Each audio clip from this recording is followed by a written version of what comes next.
السلام علیکم ناظرین، میں آپ کا ہوسٹ عمران خان زادہ، آپ دیکھ رہے ہیں BTN نیوز۔ چلتے ہیں خبروں کی جانب۔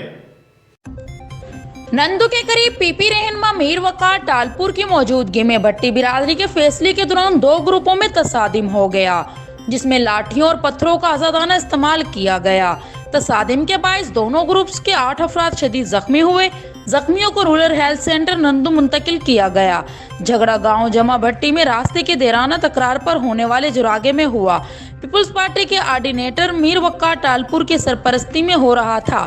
فیصلے کے دوران دونوں گروپس میں تلخ کلامی کی وجہ سے جھگڑا ہو گیا، جس کے نتیجے میں حاجی محمد بھٹی، قاسم بھٹی، علی محمد بھٹی، اکبر بھٹی، میر محمد بھٹی سخت زخمی ہو گئے، جن کو علاج کے لیے رورل ہیلتھ سینٹر نندو منتقل کیا گیا، جبکہ پیپلز پارٹی کے رہنما میر وقار ٹالپور فرار ہونے میں کامیاب ہو گئے۔